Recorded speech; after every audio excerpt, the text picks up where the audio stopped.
Hello, everyone, and welcome to the Pro Show with Colin and Jacob. I'm Jacob. And I'm Colin. And this is the Pro Show with Colin and Jacob. And I'm Colin, and he's Jacob. And I'm Jacob. And he's Jacob, I'm Colin. Okay, we're Yeah. done. Today we're talking about black. Specifically in the context of Magic the Gathering Battle for Zendikar set review, we are talking about the black cards. We've already talked about white, we talked about blue, we talked about green and red, and now we're on to black. Go back and listen to those if you haven't yet, or don't. We don't really care. Just enjoy this for what it is. I care. I want you to listen to all of our set reviews. I think, I want as many people to hear this as possible. Yeah, I think they're good learning experiences, and hey, it's like you're here hanging out with us. Like, comment, subscribe, send this link to your friends, post it on Reddit. We're doing a giveaway. The 1,000th person to like this video is going to be featured in our Player of the Week column on our website. And I will mail you one rare for my bulk rares binder. Yep, and none of that is true. Here we go. I will actually email you a photocopy of a bulk rare for my bulk rares pile. Yeah, okay. He will do that. All right, this preamble has already lost most of the people. Thanks for sticking around. Here we go. Battle for Zendikar. First card. We're going alphabetically. Follow along at home if you want. Yes, we're talking about limited. Yes, we're limited focus, but we might mention standard, but we probably won't. So here we go. Altar's Reap is our first card in black. It is colorless and black for a total of 2. This is an instant. It is at common. As an additional cost to cast Altar's Reap, sacrifice a creature, draw 2 cards. Yeah, this is a very, very powerful effect. This is one of my favorite reasons to go into black in this whole set. It's like common. You can there is going to be plenty of fodder for you to sacrifice in black. There's a lot of cards here to make Eldrazi Scion, which are just vanilla 1/1s that come attached to another card, so you're not going to be 2 for 2ing yourself. If you can cast this with an Eldrazi Scion on the battlefield, it's just amazing. Yeah, you can use this. It's instant speed, so you use it whenever you want. You can chump block with something, prevent the damage going through, and then you just Altar's Reap it before the damage actually hits. You've stopped an attacker, and you've just drawn 2 cards. Yep. That's probably the optimal way to use this card. Yes. This is a very good card. Drawing 2 is huge. It's getting that sweet gas to power your hand, power your deck. 2 cards is a lot of cards for 2 mana at instant speed. This is really a nice card. Don't be scared by the having to sacrifice a creature clause. Black is all about making those sacrifices for the power, and the cost of a creature, which could be just a 1/1 that you got for free with another card, and drawing 2 off that is so nice. Yeah. You have to actually take the creatures that generate Eldrazi Scion first before you take this card, I think.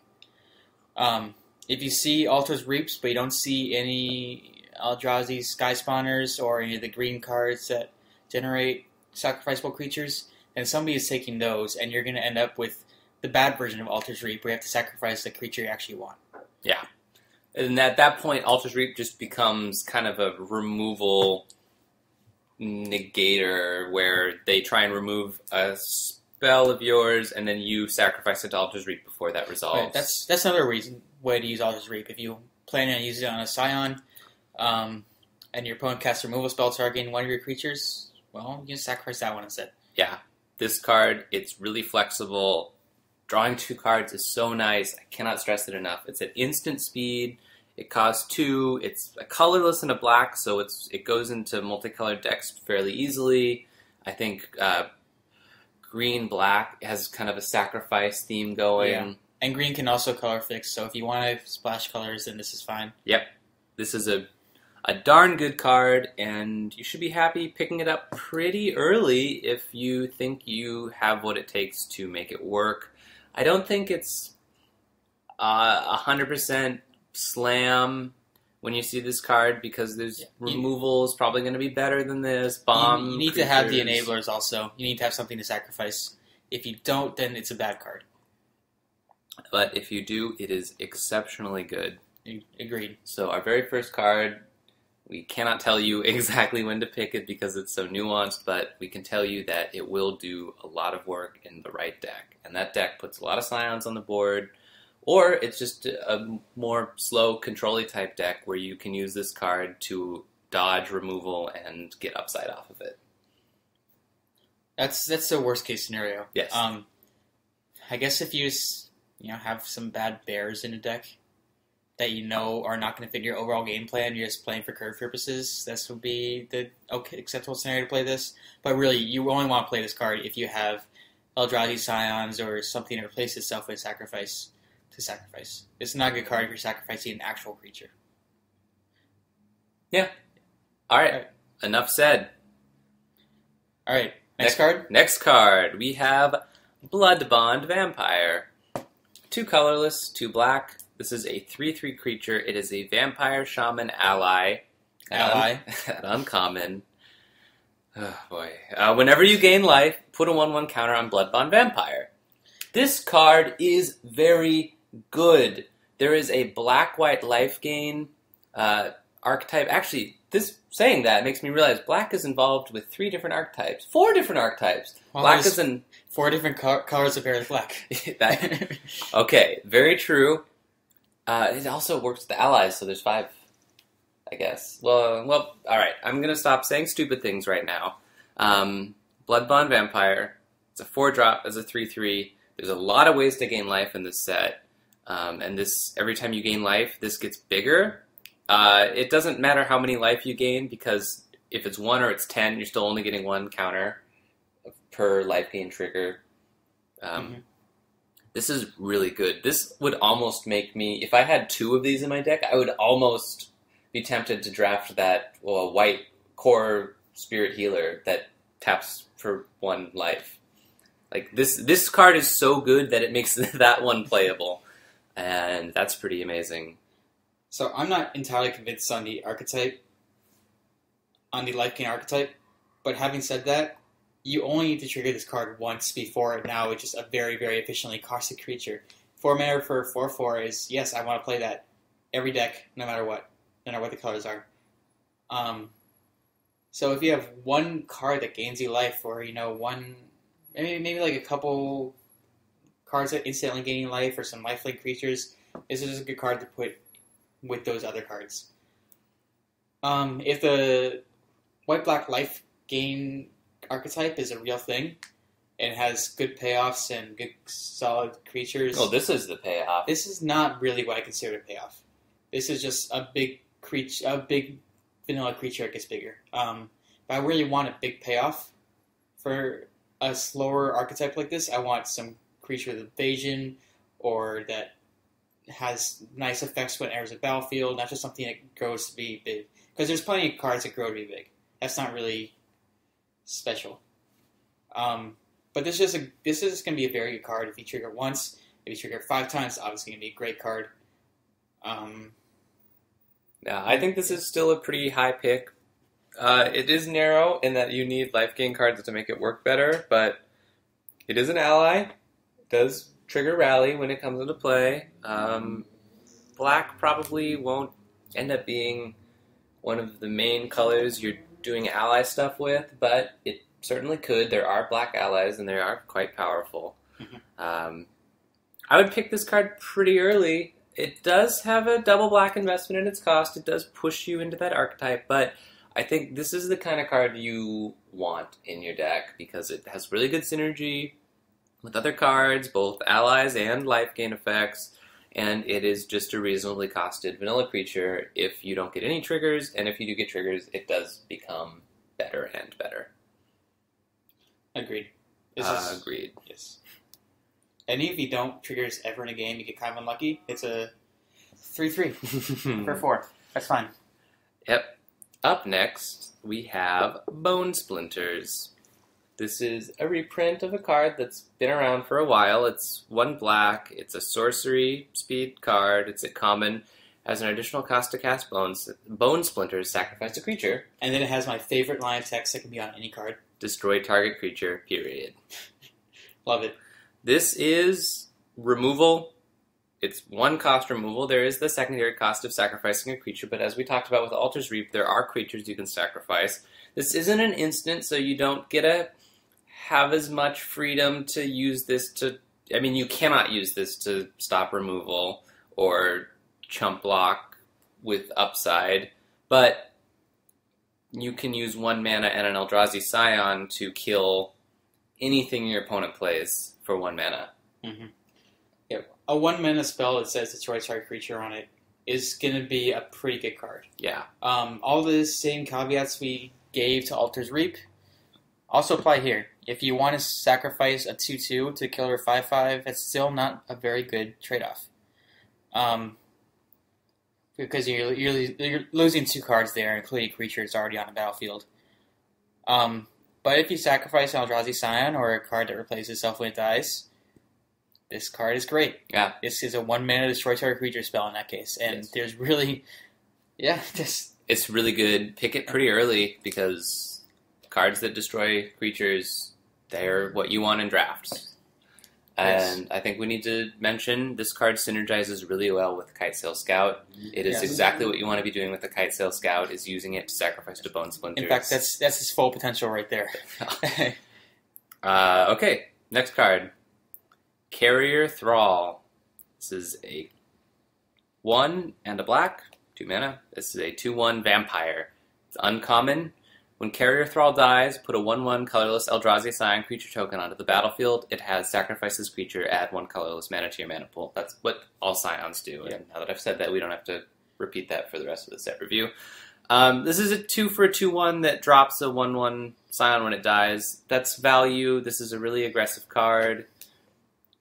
This is what you want to be Bone Splintering or Altar's Reaping, because it drops another body when it dies. There's upside when it dies. You're okay chump blocking with this, trading with this, attacking with this to force a block to let other things through. Yeah. This is synergy card. 2 mana for a 2/1 is... We've all played them in Limited. We're never excited to play them. They're playable. Yeah. It's your Goblin Piker, I think, is the vanilla creature that is the frame of reference. We just covered Altar Reap and Bone Splinters. We are 2 amazingly powerful cards that rely on creatures here like Carrier Thrall that don't really lose you very much board position when they die. Yeah, I love that. Well, I don't love. I'm glad that Altar's Reap and Bone Splinters were top of the alphabetical order, because anything in black, we're going to probably end up talking about their relationship to Altar's Reap and Bone Splinters, because those 2 cards are so nice. Mm-hmm. And they're both common, so you're going to see a lot of them. Yes, Carrier Thrall is actually, if you remember, it's uncommon. Mm-hmm. So it's harder to find the sacrifice fodder than the sacrifice cards, I guess. We'll see if there's more good cards to sacrifice later on in black. And of course, the Scions are. Yes, and spoiler alert, there are going to be. Yeah. So Carrier Thrall, I wouldn't pick it too highly, because it's not an amazing card, but it is a very synergistic card. It's a card you want to pick when you know you're going black. It's not the card you pick that makes you go black. Yeah, so this is just a good card, even if you can't sacrifice it. Yeah. A 2/1 for 2 is fine. It replaces itself with a creature that has some upside. Yeah. That's fine. This is just a nice card to play on turn 2. Mm-hmm. This is basically Hangerback Walker. This is literally Hangerback Walker. So even if you draft this and you don't have Bone Splinters or Altar's Reap, it's still going to go in your deck. And so for that reason, I take it pretty high.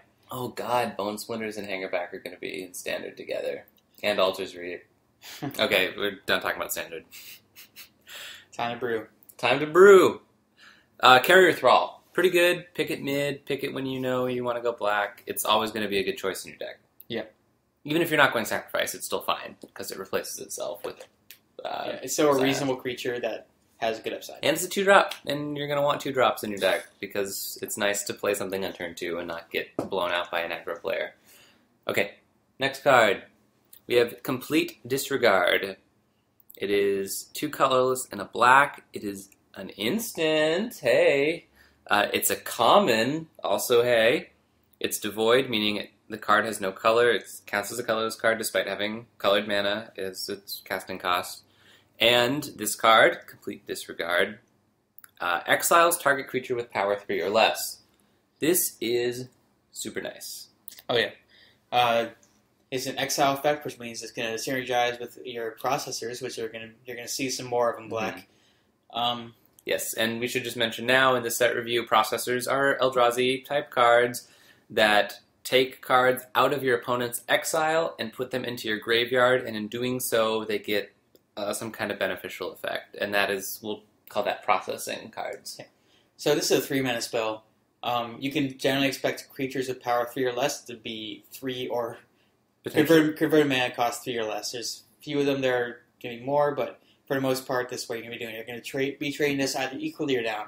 And that's fine, 1, because it's a removal at instant speed, and 2, because it's synergized with the processors. And so this is going to be just a very high pick in general. It's almost a 2-for-1 in the fact that it exiles things. In fact, it is, because having things in exile is relevant. And it won't always be relevant for a deck playing Complete Disregard, because you might be playing this in a black deck that doesn't have processors. But if you are playing it with processors, then it becomes a 2-for-1 instant speed removal spell that is just fantastic. Fantastic. Yeah. Removal spells unlimited are good. Yes. Removal spells that have synergy with the cards you want to be playing are also good. Yes. And removal spells at instant are also good. This is not a first pick removal spell, though. Because of the power 3 or less, it means that there are things that will kill you that this card can't stop. Yeah, you're still going to lose to the big Eldrazi, you're still going to lose to the big dumb flying thing. But it's something I'm going to take pretty highly in a given pack. Yeah. It's a good card. Pick it pretty high. I can see situations in which you would pick it first because there's nothing else. You opened up that Converge blue card that's taps things and scries for 3. This will be a first pick in a weak pack. Yeah. But it is by no means itself a weak card. It's just a weaker first pick than others, but it is still instant speed removal, so you'll be picking it pretty highly. That is Complete Disregard. Yeah. Do not disregard this card. Hey, that's pretty funny. Next card, we have Culling Drone. Culling Drone. Colorless and a black for a 2/2. That's a bear. It's an Eldrazi drone. It's common. It's got Devoid, and it's got Ingest. Ingest is a mechanic that whenever this creature deals combat damage to a player, that player exiles the top card of his or her library. This is probably the most boring vanilla Ingest card there is. It probably won't get in for Ingest. Yeah, this probably ever. This is the only common Ingest creature. This is a common Ingest creature without evasion, and you really want your Ingest creatures to have evasion so you can reliably set up your processors. Yeah, I mean, think of it like Renown. Renown was a trigger that happened when you did combat damage to a player. If you're playing a 2 for a 2/2, if you're on the play, you might get in, but if you're not, there's almost no chance you're going to connect with a card like Culling Drone. It's just not exciting. You'll probably put one in your deck because you'll need playables, and it does have Ingest, and there's ways of working around it. As far as bears go in black, if you're playing Ingest cards, you're not going to get the Dream 2-drops. It's going to be fine in that deck. And this is also a card that it's okay to Altar's Reap or Bone Splinters. It's still not ideal. It's not ideal, but it's such a low power level card that if you can ingest just one card with it, you connect with it on turn 3 before they play something because they're mana screwed or they don't have a card to block it, then it's okay to sacrifice it. It's on its job. It's gonna get blanked. Yeah, it's not a very exciting card. This is closer to a last pick. It's not really a signal to get past this card. So Culling Drone, unexciting. Take it if you have this energy. Yeah, it's going to go on your synergy deck. But be excited about it. Yeah. Okay, next card. Defiant Bloodlord. 5 colorless and 2 black. That is a 7 mana spell. It's a 4/5 vampire creature. This is a rare. It's got flying and the ability that whenever you gain life, target opponent loses that much life. So when I evaluate this card, I basically just disregard that second line. I evaluate it as a 4/5 vanilla creature, 4/5 vanilla flying creature. especially after turn 7, this life gain is probably not going to come into effect. If this effect was on a card that costs 3 converted mana cost, maybe I'd give it more credence. Well, if it was on 3 converted mana cost, then it would actually be very, very strong and would make the life gain archetype very, very strong. But this is a 7 converted mana cost card where you're going to be casting it when you're pretty low on cards in your hand. You don't have the luxury of being able to craft board states anymore. You just want to slam down your big things. Yeah, 7 mana. 7 mana for a 4 or 5 vanilla line is just not where you want to be. It's overcosted.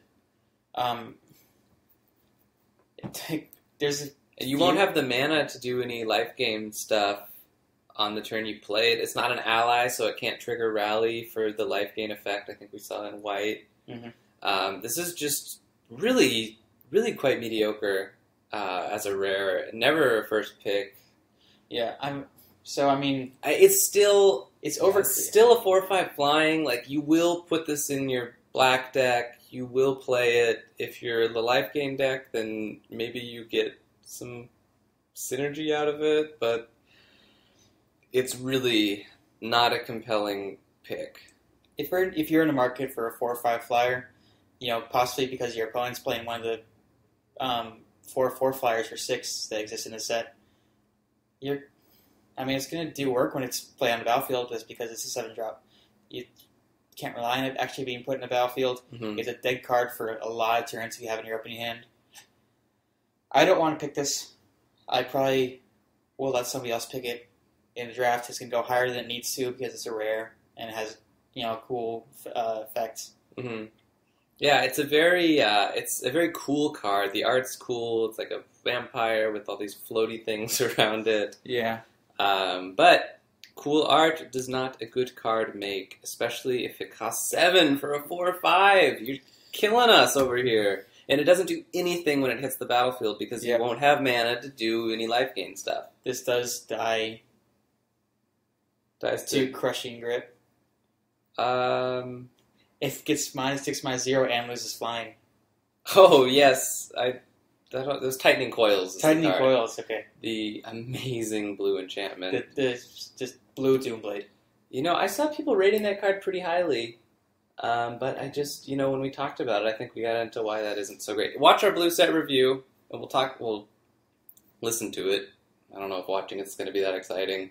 But we talked about that card. Defiant Bloodlorn, though. We're talking about this card. It's not great. You can put it in your black deck. Just don't first pick it over something better, because there will probably be something better in the pack you open with this. Alright, next card. Next card is Demon's Grasp. Grasp, or Grasp, as some say. It is 4 colorless, 1 black. This is a common sorcery. Target creature gets -5/-5 until end of turn. This is sorcery speed removal. Yep, it's nice. It goes around indestructible.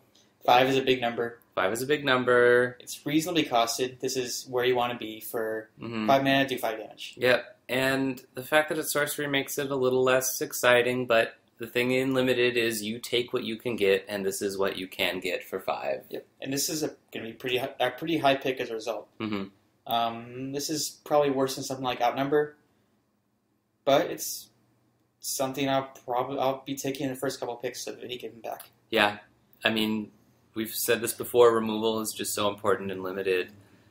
You hit turn 5, you kill their biggest thing on the board, and suddenly you have a better board state than they do, and that's cool. And again, talk about this a lot. This is something you can use after combat. If they block, if something has more than 5 toughness, you attack with something kind of weak, and they block it. They think they're safe, and then you Demon's Grasp them to finish them off, and that's a 1 for 2. But you're getting rid of something pretty big with that. Mm-hmm. But it's kind of neat. Yep, it's a card I'm going to be very happy to have in any of my black decks. Yep, pick it pretty high, because someone else will if you don't. Next card, we have Dominator Drone. This is 2 colorless and a black. This is a 3/2 creature Eldrazi drone. It's a common, it's got Devoid, it's got Ingest, and whenever a Dominator Drone enters the battlefield, if you control another colorless creature, each opponent loses 2 life. Now this is an aggressive card. This is a very good card. I kind of ignore the ingest part of this card because at 3 power, it's way more than your opponent actually wants to let in. Your opponent's always going to try to block and trade with this. But that's okay because it has this enter the battlefield effect. If you have it turn to Carlos play, like a miss and shooter or something like that. Or that bear that we just saw that I already forgot the name of. Calling drone. Calling drone, which we didn't forget the name of. You play this on turn 6 or 7 and you have an Eldrazi Scion on the board, then this does 2 damage to your opponent. And it's a big threat. And it's a threat already when you play it. So this is just a very good creature. Yeah. And don't be afraid to play this on turn 3 if you don't have another colorless creature. Obviously, this gets a lot better if you do. But putting 3 power on the board that has ingest, so kind of necessitates it being blocked, is solid.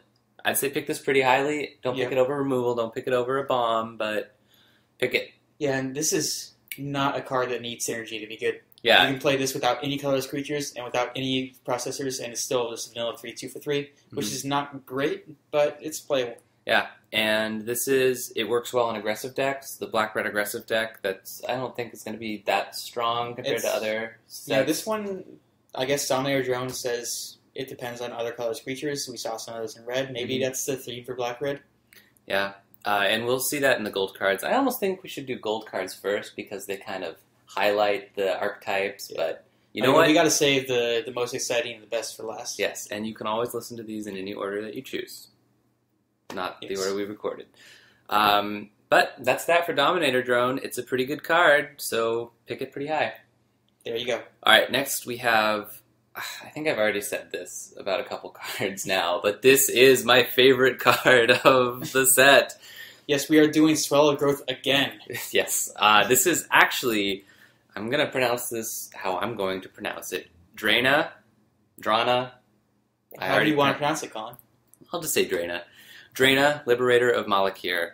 This is colorless and 2 black. This is cost 3. Keep in mind, this costs friggin' 3. 1 colorless, 2 black. Yes. It is a 2/3 creature. It is a legendary creature. It is a vampire ally. It's mythic, rare, which means I'll never, ever see it. It's 2/3 flying, cool. First strike, amazing. Whenever Drana, Liberator of Malakir, does combat damage to a player, put a 1/1 counter on each attacking creature you control. Bananas. Bananas. I mean, this card is so good. Can we just talk about how great this card is? Let's do it. But first, if you haven't heard this interaction yet, first strike creatures do combat damage before regular other creatures. Mm-hmm. This ability will then, if Drana hits a player, its ability will trigger. Which it will, because it's a 3-drop with flying. Yeah, it probably will. It hits a player, the ability triggers, you put a +1/+1 creature counter on all your other creatures. No, and also Drana. And then also Drana. And then all of that damage goes through. Yes. So basically, if you're attacking a Drana and they can't block it, it pumps your entire team. Permanently. +1/+1. Before they sign their combat damage. So this is amazing in aggro, which allies kind of like the aggro. It's one of the, actually, almost all the archetypes are aggro. I think processing is like... Processing, and green ramp, sack, more... awaken. Alright, okay, I was wrong. We just did a red set review, so we're on an aggro mindset here. But this is such a good aggro card. Even if you don't have aggro, I still think this is just as a 3-drop, it's so damn good. It's got so much upside. This is very, very efficiently costed. This doesn't have to have any synergy. You can play this purely as a defensive card in your black-blue control deck, and it's still a good defensive card. The one drawback, I mean, it's not even really a drawback, but it's just the consideration when playing this card is it's a 2-black and a double black investment. As a 3-drop, that means you're going to have to be pretty heavily black and have black fixing to get this off on turn 3 consistently, which you will want to do because that will win you the game pretty darn quick. Pretty quick. This is absolutely amazing card. This is an easy first pick. If you're not in black and you see this, then you have to be really sad because you're probably going to splash in this as double black. Oh. You know what? I'm still going to pick it anyway, even if I'm not in black. I open this pack 3. This is just, I have to. Pick it for a standard deck. Yeah, sure. We'll just say that. This is just such a cool card. It's a trade binder card if you're not in black. Oh man, I bet it looks really good in foil too. She's so cool. She's just like floating. She's got horns. She's got a big sword thingy. I mean, I will not live as a slave. If you would be free, then fight alongside me. yeah, she's just a total badass vampire ally. I mean, she also triggers ally effects. How cool is that? We have an ally effects when she gets to the battlefield. Then. Actually, like all the legendaries we've seen so far have been allies. Even Gideon. Well, we haven't gotten to the big Moonlog yet. Yes. Oh, we don't want to spoil that. Also, Gideon is not technically ally, even though he's an ally of Zendikar. Yeah. Well, when he's a creature, he's an ally. Yeah, he becomes an ally. He's not one when he arrives. Sure. All right. All that aside, Draina, Liberator of Malakir. I'll call her Draina because vampires do the whole like draining life thing. Not this one, but yeah. Not this one, but other vampires. I'll probably call her Draina, but we'd have to wait for the official pronunciation guide. You know, I look forward to reading through that. Well, she was in the earlier Zendikar set as also a creature that just won limited. I think she could discard cards. I'm not actually going to talk about this because I'm going to make a lot of nerds angry by not being correct. All you need to know is that this card is bonkers, bananas, other B words that mean really cool and good. This card is great. So if we haven't actually emphasized this enough, this card's pretty good. It's going to win you the game. All right, we're moving on. I think everyone got the point. Dutiful Return. 3 colorless, 1 black, sorcery, common, return up to 2 target creature cards from your graveyard to your hand. Big whoop. Yeah, I'm more a fan of these effects, like the Dutiful Return or Grave Purge, than most people are. You know, if you have 2 nice creature cards in your graveyard, which is a set of costs, and it's a 2-for-1. Yeah, if you've been getting processed all game, and if they exiled a couple creatures and then they processed them back into your graveyard, you can get them back with Dutiful Return. Yeah, but you know, it's still like not a great effect. You have to have it has a pretty high setup cost. It's essentially it has a high setup cost, and then if all goes well, it's a 4 mana draw 2 at sorcery. Yeah, so the problem is it's draw 2 creatures, which is awesome. That's better than draw 2 cards limited. Mm-hmm. But it's also most likely draw 2 creatures that were good 3 turns ago. 2 turns ago or something like that. And so if you return your 2-drop and your 3-drop on turn 4, turn 5 comes around, I guess you can play them both. So this is actually a pretty good scenario. Yeah. But most likely you end up playing cards that were good when you were supposed to play them and now are not so good. I'm also seeing you could maybe get something like you Altar's Reap or you Bone Splinters using a card with the cool Enter the Battlefield effect, like putting Scions on the board. And then you use that for value to sacrifice it, and then you can get it back with Dutiful Return. Probably prefer using the Scions, but I understand your point. Yeah, I guess it's playable if you need something. It's never going to be a completely dead card. Yeah, this is really you want this in a control deck, a control shell. I think is what you'd call like it needs things to work around. You need good Enter the Battlefield effects, or you just need really powerful creatures that are probably going to die. I think other cards like this, like Grave Purge, where they'll put a bunch on top of your library and then you draw a card, those are, I think, worse than this because then you're stuck drawing. Yeah, but you could instant speed Grave Purge for 0. Draw a card. Oh, yeah.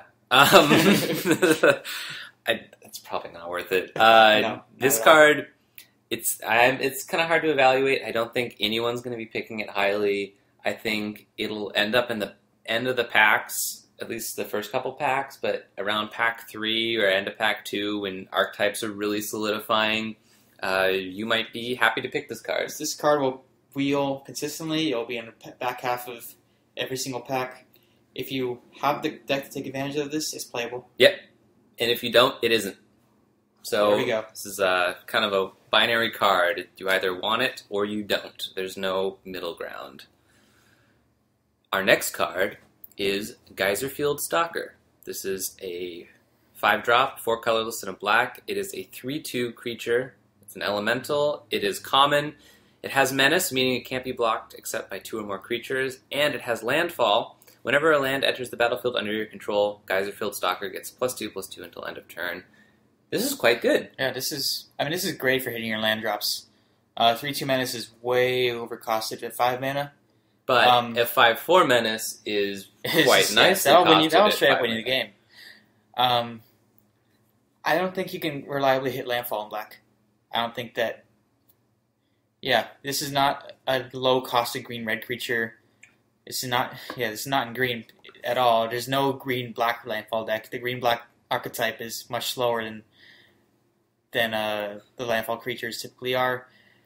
This is, it's so powerful when you hit your land drop and attack, but I just don't think you're going to be able to do that maybe more than once in a game. And then after it's done, it's a 3/2 as a blocker. Yeah, this is it's kind of an interesting card. It seems like it really has like a high power ceiling, but I don't think it's going to do enough for you. The ceiling is great. If you just have this card and then nothing but lands in your hand at turn 5, you're like, sure. Yes, attack. Every turn you're attacking with a 5/4 menace, and that's really big. I think this card is actually probably better than we're thinking. Drawing lands happens. Everyone has had experiences flooding, although people have had experience being mana screwed too, of course. I think this card is a fair pick. I don't think it's one of the first black cards you're going to pick in pack, but I think it will be one of the third or fourth. I think having one in your deck will be just fine and will serve you pretty well. I agree with that. Next card. Grave Birthing. This is a 2 colorless, 1 black instant. It is a common. It has Devoid. Target opponent exiles a card from his or her graveyard. Put a 1/1 colorless Eldrazi Scion creature token onto the battlefield. It has sacrifices creature, add 1 colorless mana to your mana pool, draw a card. This is a cute card that it basically reverses processing to put a Scion on the board, draws a card and sets you up for further processing. It replaces itself. It's instant speed. You can use it to throw a chump blocker onto the board. You can use it to get just draw a card, I guess, if you have nothing else to do, because it's still just a 2-for-1. You put a creature on the board and you draw a card and you set up for processing later. Yeah, this is a bunch of kind of weaker effects all piled into one card with a text draw card, and it's always somewhat playable, no matter what. This enables your processor. This is processor fuel that relies on an opponent having cards in your graveyard, which we're talking about limited is not actually a guarantee. They have to have a creature die. Yeah. They have to have either a creature die or you have to be playing some non-creature spells. Your opponent just goes creature. They don't have anything in your graveyard. You're not putting things in your graveyard. You're playing this card very quickly. The 1/1 that you put out as a body is, it's serviceable. This is going to give you a pretty big tempo hit if you are playing against a more aggressive deck. It does say draw a card. That's a big thing. That's a big deal. And at instant speed. If this was sorcery speed, this card would be pretty much unplayable. Yeah. At instant speed, it's bumped up to playable but not exciting. I would say this is like a one-of in a processor deck. This is a one-of in a processor deck if I don't have anything better to play. Yeah. And I probably won't have anything better to play, honestly. Yeah. This is not a first pick card. This isn't even a first half of the pack card. This is something that wheels, and then you say, "Oh, well, that's cool. Then I got this card." It's also something that goes on. It gets better as you go later into the game, because drawing a card with more mana up is always better than drawing a card when you're tapped out. Mm-hmm. And the Scion, like I said, you can throw it out to chump block something big if you need to, or you cast this at the end of your opponent's turn, and suddenly you have an extra mana to work with on your turn because the Scion can be sacked for mana. And you drew another card, so you get 2 new cards to work with and another mana to work with. So that's cool. Yeah, there are repeatable effects for processors too. Mm-hmm. You have one of those, this is fine. Scion, you can sacrifice it in a green deck. Yeah.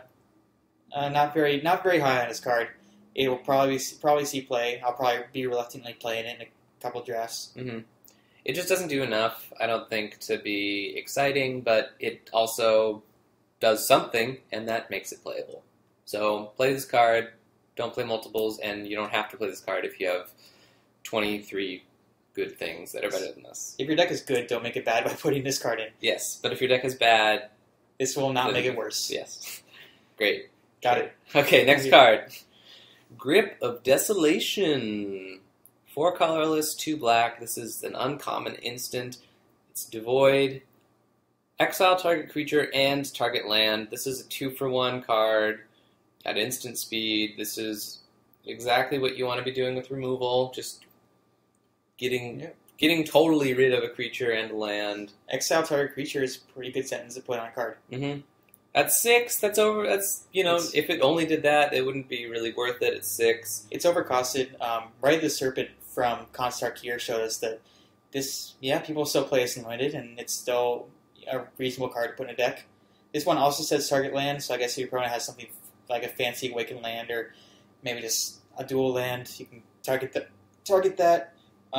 Exiling a basic land, when you're at 6 mana, is not really... Yeah, just nothing. Yeah. But you know what?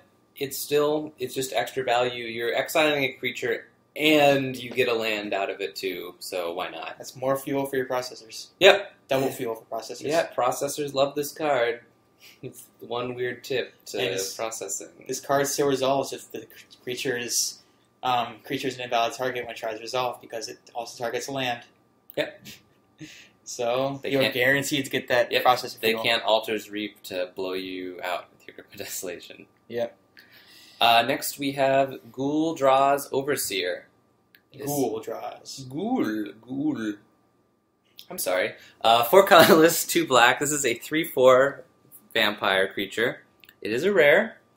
This has flying, and the landfall ability that whenever you play a land, other creatures you control get +1/+0 until end of turn. And if that land's a swamp, those creatures get +2/+0 until end of turn. So this pumps everything else on your team. It's a 6-drop, though, which we've talked about. The other Vampire Defiant Bloodlord was a 7-drop for a 3/4 flying. This is a 6-drop for... Oh, the other one was a 4/5. This is a 3/4. Yeah. These overcosted landfall-reliant cards just aren't that good. If you have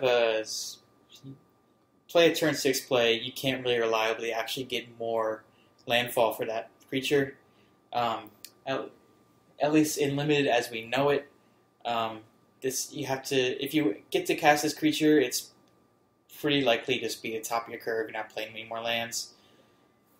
And this is just not a good creature if you don't clear landfall. This is actually bad. Even with the landfall, giving everything +1/+0 or +2/+0, it's not great because they can still just block it, I guess. It's not an ally, so there's no real synergy with it. This is just these rare vampires, they should be so cool because, vampires are great. I mean, we all love the Twilight series for being kind of like the way we all got into vampires. I'm personally on Team Jacob.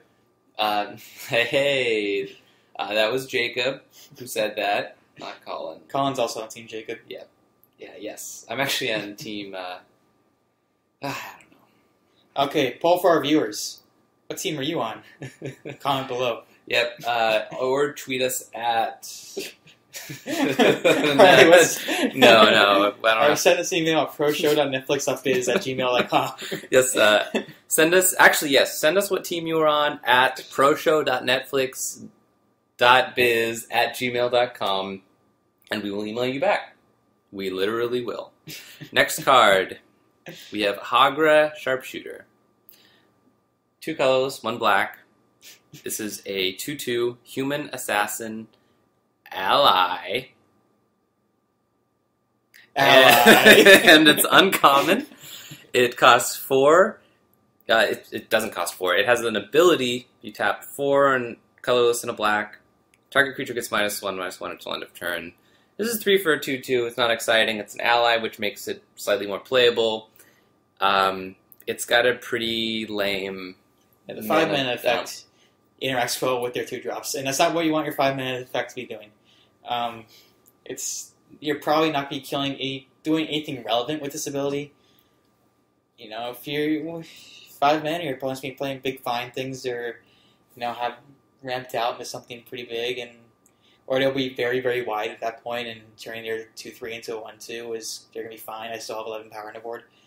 I don't think this card is playable. No, it certainly isn't.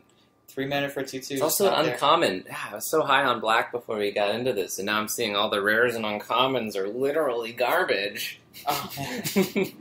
The only good cards I've seen out of this are medium-sized creatures that turn sideways. Yeah. I can't believe Magic is going down the tubes like We that. didn't have quite enough counterspells in blue, I don't think. All right, that's enough. That's enough being insufferable assholes out of us for the next couple seconds. We use the internet too much. Yep. Next card, Colostria Healer. This is I guess Paga Sharpshooter. Final call on that is Don't draft it. don't draft it. If you have to draft it, I'm sorry you had to draft it. It will go into your deck.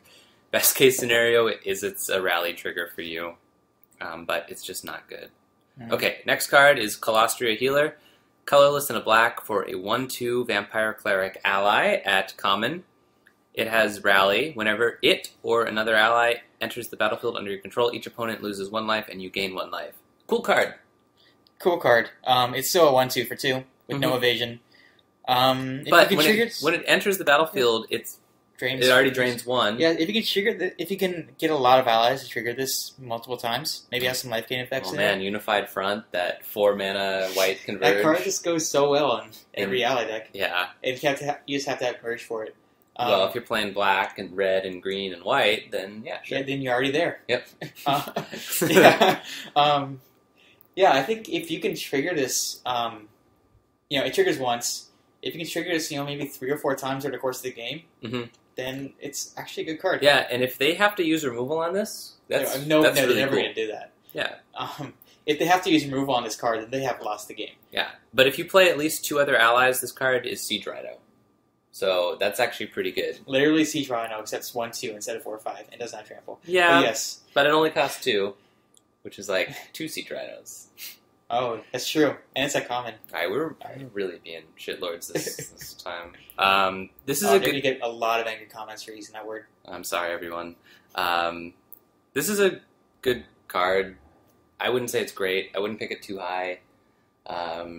It's a 1/2. It drains for 1 every time you play an ally. I mean, we've covered that. It's okay. Pick it, put it in your ally deck. It'll do some work for you. So something that we noted about allies earlier is that a lot of the allies you really only need to trigger once to be good, and you can have 4 or 5 allies in just a normal right-wide aggressive deck, and you trigger each of those once or twice, and it's amazing.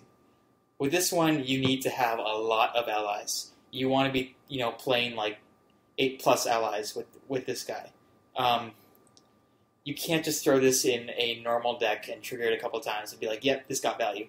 This has to be every turn, maybe once every 2 turns, I'm triggering this. Yeah, this is a very combo-reliant card. I think you'll probably see this card in Standard, in the ally decks that bring a bunch of them into play. I wouldn't go that far. But you don't think so? No. I think some people will try and put it in Standard. Well, people are going to try just about everything because it's rotation. Yeah. But I think this is an interesting card. I'll probably pick it fairly high if I know I'm going into allies. I'm going to be picking this... I think this is going very low. I'm going to be picking this very low if I already have allies. And for some reason I have allies and I'm also in black, which is not going to overlap very much. Well, if I picked up... let's say you pick Draena. Yeah. Oh yeah, if I pick Draena, then I'm all on this card. If I picked up a Bloodbond Vampire somewhere along the way, then yeah, I'm going to be prioritizing this also fits not only the ally archetype, but the life gain archetype as well. Yeah, it's okay. It is an okay card. Yeah. I can see it going into the second half of the packs, and then you pick it up and you're feeling okay about it. Bloodbond Vampire is also actually an ally too. So maybe the life gain is also an ally effect, like a sub-archetype of that archetype. Well, speaking of allies that have gain life abilities, what's next? Thanks for that. Teeing me up like that. This is Colostria Nightwatch. It's our next card. It's a 4 colorless and a black for a 4/5 creature. That's already cool. It's a vampire warrior ally. It's a common. Whenever you gain life, Colostria Nightwatch gains flying until end of turn. So this is the payoff you wanted for the life gain deck because it gets evasion. 4/5 flying for 5 is an amazing deal. That's going to win you a game. 4/5 flying vanilla. 4/5 vanilla without flying is still pretty good. Mm-hmm. This is a finisher for a life gain deck. Yeah, and it's just a big, beefy card in an ally deck or just any black deck that can play it. I mean, you may have one card that gains you life and gives us flying, and that's cool, but the more you have, the better this card gets. And even never triggering this once, 5 for a 4/5 is still just fine. That's still a fine rate. It's also an ally, so this just trigger any rally abilities you have. Mm-hmm. I probably wouldn't be valuing. I'll probably be valuing this as a vanilla 4/5 when I'm drafting it, unless I already have a lot of unless I already have a few like-in effects. I'm not going to be picking this as a speculative card. Where do you think this is going to be picked? You think it's first half of the pack? This is around the middle of the pack. Yeah. And that's where you should be picking this. If you have cards that if you already started going down that road of black-white allies that do life gain, then this card is going to be a much higher pick for you. If you're not there, then this is just going to be a 5 for a 4/5 for you, and that's just fine. Yeah. It's not worth taking over removal or a legitimate threat, but this can be a legitimate threat in the right deck. And it's exactly the kind of card that is made for double blocking the big Eldrazi. Mm-hmm.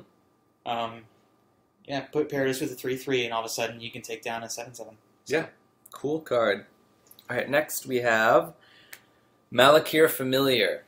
This is a 2 colorless, 1 black. This is a 2/1 bat creature. It's an uncommon.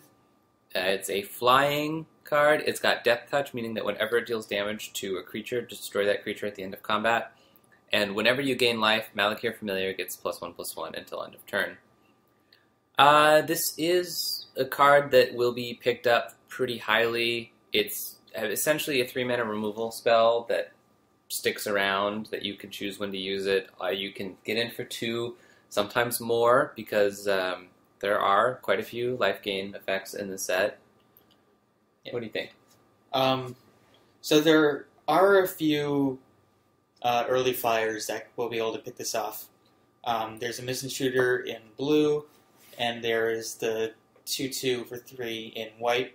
They'll both easily trade for this. Not going to be taking damage. 2 flying power on turn 3 is still fine.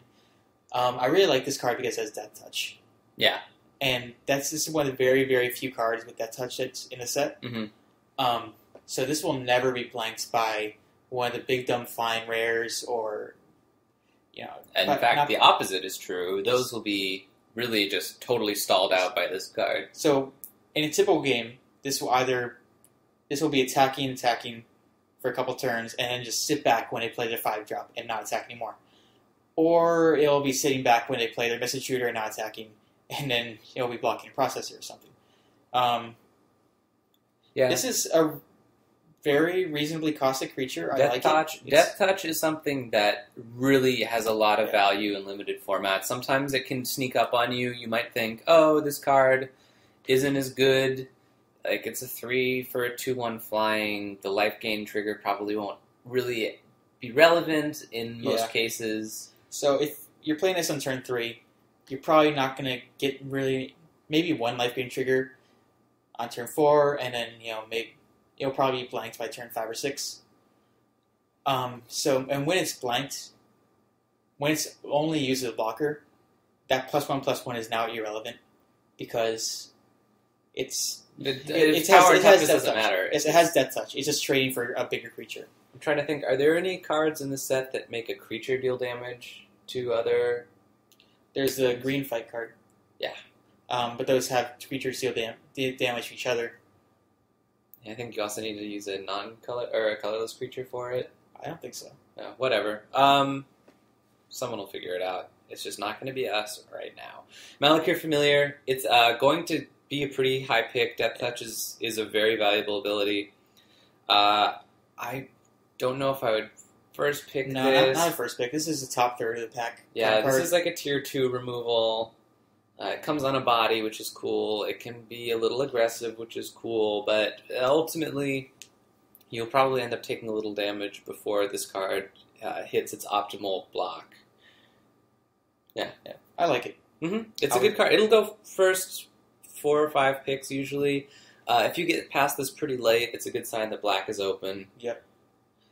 This will go in every single black deck too. There's no synergy involved. Yep. The life gain doesn't matter enough to really push it there, and it's still good without it. It's a good card with I barely even factor the life gain in when I evaluate this card. I mean, Fetid Imp was a card that you had to pay for the Death Touch, and it still went really high in Magic. Yeah, Origins was a different set than this Yes, one. it was a very different set. You cannot compare apples to oranges. However, these oranges are very similar to I would play Fetid Imp in this set, too. Mm-hmm.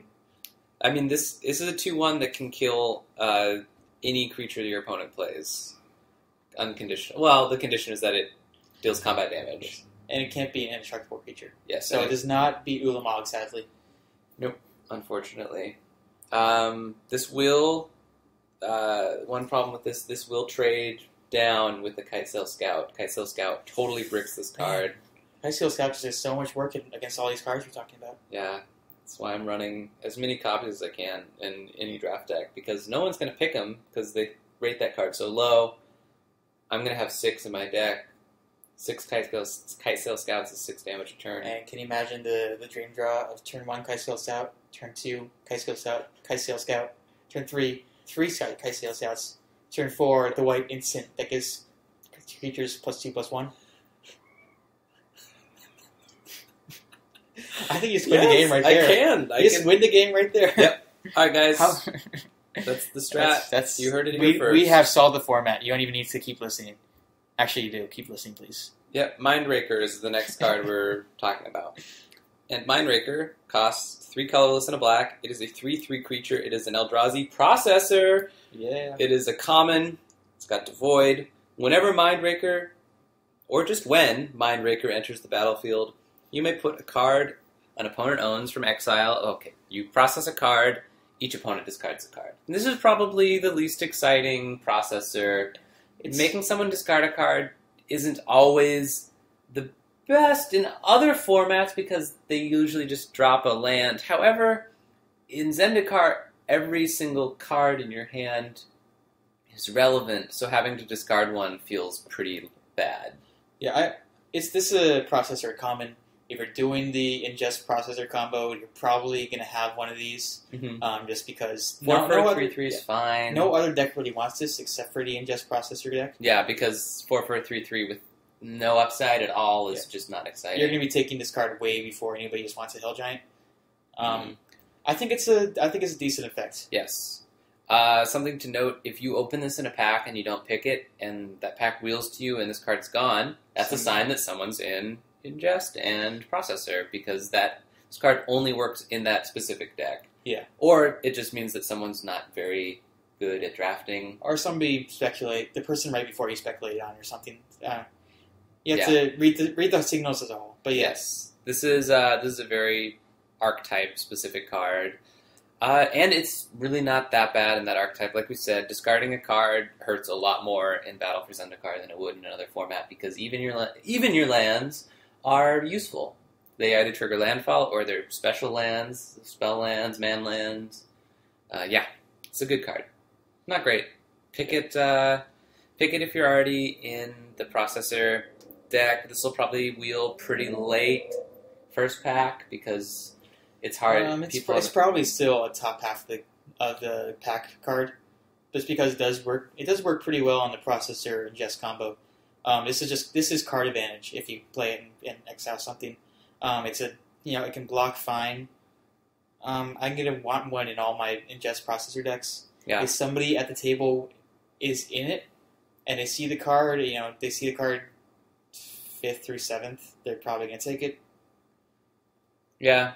I think run one of these. I don't know if they get better in multiples. They probably don't, but at the same time, I don't see myself running into that problem very much. I'll go up with 2 of these fine. I don't think I'll ever see. Yeah, and these are common, so that you will see a couple of these. I think at any given table, there'll probably be 2 processor decks or more.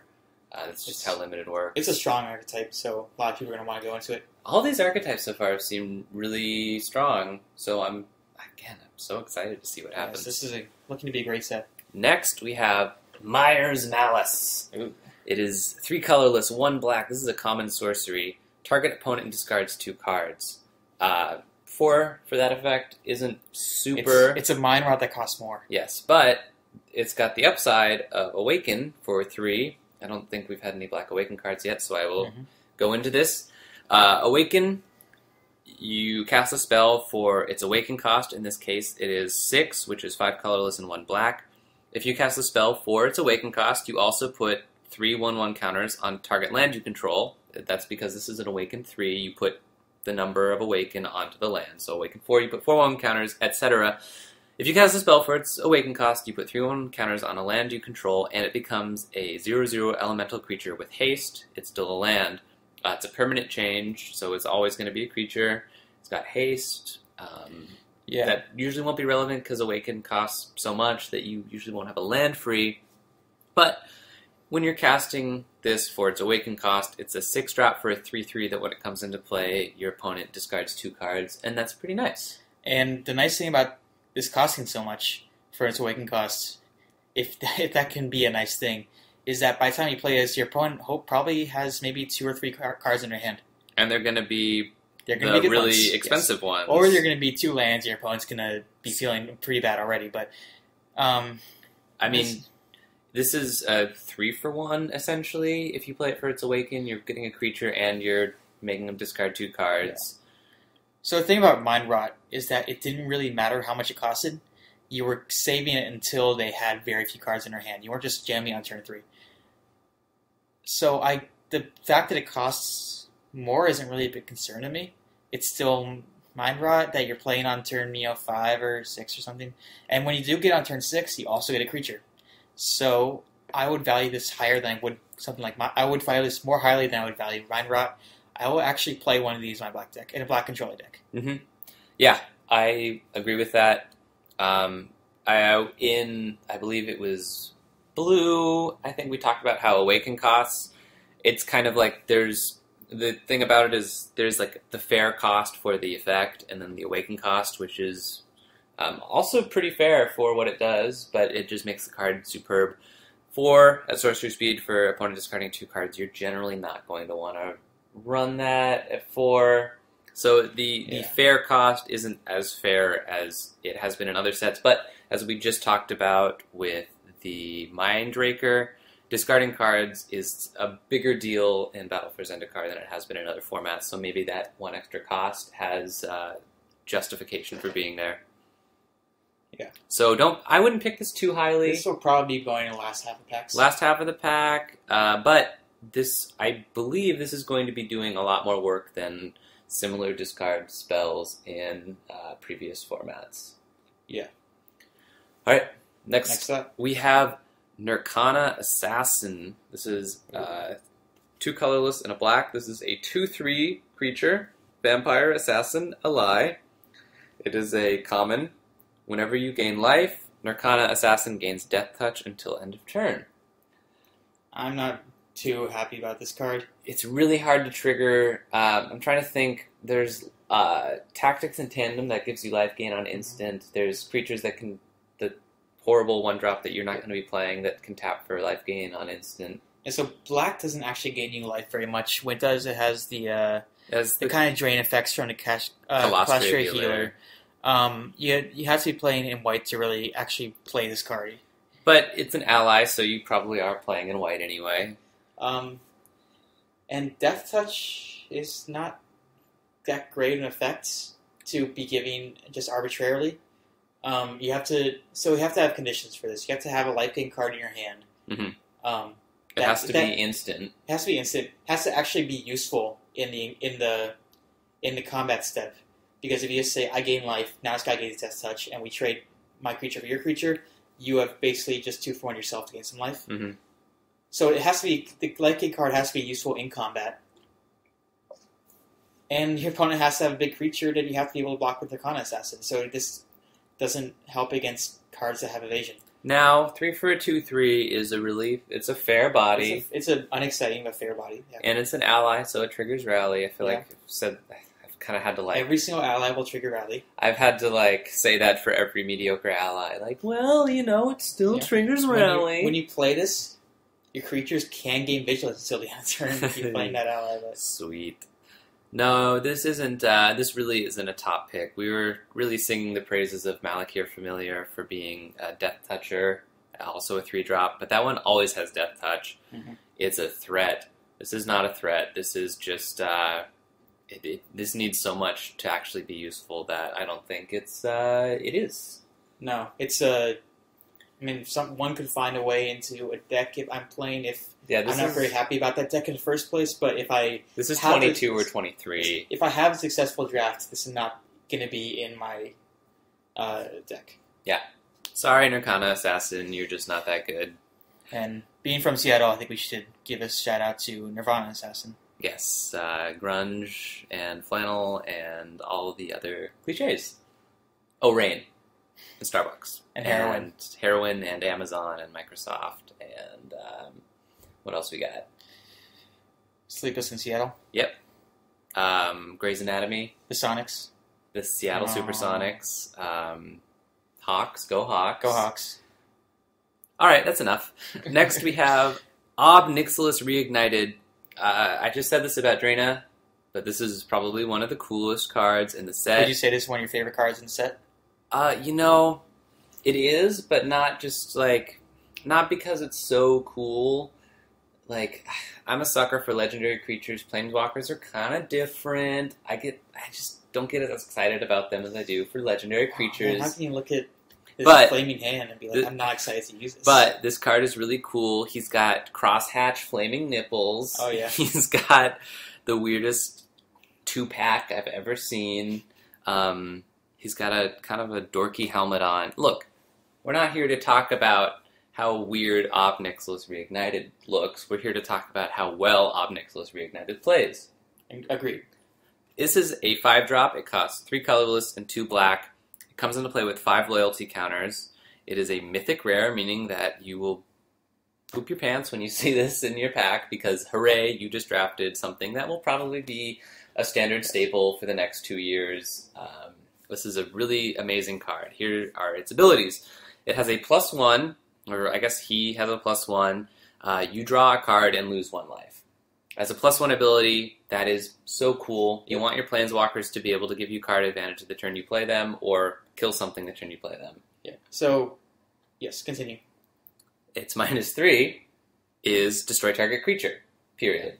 So, this not only, when you play it, it doesn't kill it to do either of these things. You can either +1, draw a card and lose 1 life, which is great, or you can -3 to destroy target creature. It does put this guy at 2 if you just played him, and then makes it so you have to be able to defend him. But at the same time, in limited, 5 mana destroy target creature is totally fine. Mm-hmm. So this card, no matter what happens, I guess the worst thing that could happen would be you play this for 5, think it's safe, you draw a card and lose a life, and then it gets destroyed. So yeah, if they have a ruinous path or something. Yeah, which or we'll they get just or they just falter you, and there aren't very many bad cases for Ob Nixilis. No. His +1 is card advantage. His -3 is destroy target creature, and that's so good. Mm-hmm. And then the ultimate, the -8 on this card, target opponent gets an emblem with whenever a player draws a card, you lose 2 life. It's a player, not just them. Yes. Oh, whenever a player draws a card, you lose 2 life. Yeah. So this is that's a pretty fast way to kill someone. That's a clock. Drawing is kind of an inevitable reality. There are no don't skip your draw phase cards in this set. This is so good. I can't stress this enough. This is just an amazing card. It will win you pretty much any game you get to play it. And if not, you just get huge card advantage because you get card advantage when you play this, and then they have to use cards to get rid of it. So the way I see Ob Nixilis usually playing out is you play it out, immediately minus it, destroy target creature. You just get rid of their biggest threat unconditionally. And so Ob Nixilis is protected by itself and by the creatures you played before and by all the spells you played before it's been reignited. After that, the board states stable, you can probably start attacking, and Ob Nixilis just starts drawing you cards every turn. Yeah. There you go. And if you haven't won by the time you get to 8 or 9, then you just drop the emblem and then you win because of that. Yeah. So this card will win you the game one way or the other, and you'll do it in glowing crosshatch nipple style. Yeah. Despite looking just weird as a very strange person, Ob Nixilis is a very good magic card. I think it's a half demon. I read a little bit of lore, Yeah. but I'm not I know I'm not too versed in it. Yeah, he became a demon when he lost his Planeswalker Spark, and now he's reignited. Yeah. I'm not sure if we have the reason why he's become reignited yet. That might be coming up later. I don't know it. Yep. It's doesn't affect how he plays. It's Yes. just cool to know. One other thing, I'm just gonna really get into this. This card might actually be better looking non-foil because the like red and black is so cool and like the gradient's done so well that the foil, the rainbowing, might actually make it look a little less tonally. Okay. You know, if I open a regular Omnix list and you open a foil Omnix list, I'll totally trade you. Good point. All right, next card we have Painful Truths. This is first pick Obnixilis. Yes. Okay, next card. Oh, actually, wait. Okay, pack 3. You open this card. It's got a 2-black investment. Do you cry? Do you rare draft this, or do you pass it? At F&M, I rare draft this. Okay. I just put it in my trade binder right immediately. Mhm. At a Grand Prix, I'm not going to Yeah. take this if I'm not in black. Yeah. No, this is no Tarmogoyf. Agreed. Okay, next card. Painful Truths. This is 2 colorless, 1 black. This is a rare sorcery. With Converge, you draw X card, then you lose X life, or X's number of colors of mana spent to cast Painful Truths. At best, this is draw 3, lose 3 life. Typically, this is going to be draw 2, lose 2 life. And 3 mana for draw 2, lose 2 life is fine. That's like a worse Read the Bones. Yeah, Read the Bones already was a good card, but not great. I don't think this is going to be something I really want in Limited. If I can't trigger it for X's 3, it's a great card. Yes. X's 3, I love it. X's 2 is kind of conditional, and just draw 2 cards, lose 2 life is not a great effect at 2 mana. At 3. 3 mana. It's a great effect at 2 mana. It's not a great effect at 3 mana. I'm gonna pass this and try and see if it wheels. I doubt it'll wheel just Yeah. because drawing 3 cards, I mean, that's so good when you can do it. And mana fixing isn't actually as easy in this set as you'd think. If this was a green card, green doesn't have this effect, but if this was a green card, then it would be much easier to trigger the Converge. But yeah, if you're in black, you're probably 2 colors. Yeah. There's no common dual lands. Nope, they're all at rare. It's fine. It's not worth first picking. You can first pick it in pack 2 or 3 if you know you're going 3 colors and black is one of them. Mm-hmm. Yeah, save this for the And you know what? infected Abzan players. You know what? Even drawing 2 and losing 2 life for 3, I think that still finds a Okay. home in a control deck. It's something that I'll let wheel, and if it wheels, I'll probably take it because it's still okay. Mhm. But Or I'm- you'll take it pick 3 or 4 if it gets passed to you. Yeah, pack 3 or something. But yeah, I feel like it's going to be taken by somebody who's rare drafting it way before I actually want to take it. Yeah. So it's a card I'm never going to get to play with. Yep. Next card, we have Retreat to Hagra. Another retreat. Yep. Our last retreat. Our last retreat in the cycle of retreats. Our last retreat. Oh. Whoa. 2 colorless, 1 black. This is an uncommon enchantment with landfall. So whenever a land enters the battlefield under your control, target creature gets +1/+0 and gains death touch until end of turn. Or each opponent loses 1 life and you gain 1 life. This is cool. This enables... so this also enables the white-black life gain archetype. Mm-hmm. Not instant speed, but also it's a reliable way to gain life every turn. Mhm. That's pretty cool. It also makes any given creature every turn pretty difficult to block. Yep. And also, that's really cool. Also gives you more incentive to block because pushing through an extra damage each turn with that +1/+0 isn't irrelevant. Mm-hmm.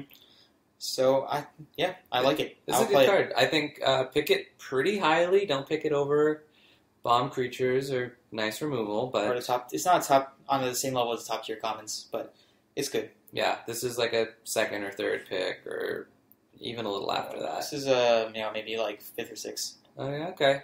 Well, yeah, I mean 3 mana enchantments are difficult because they don't do much turn off. This is like a good 4-drop though.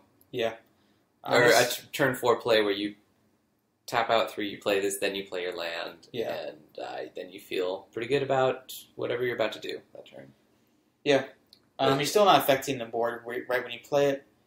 So you're basically taking that turn off to get a kind of mediocre effect. It's really the effect's only good when you trigger it multiple times over the course of multiple turns. Mm-hmm. This is it's a one-of card. Yeah.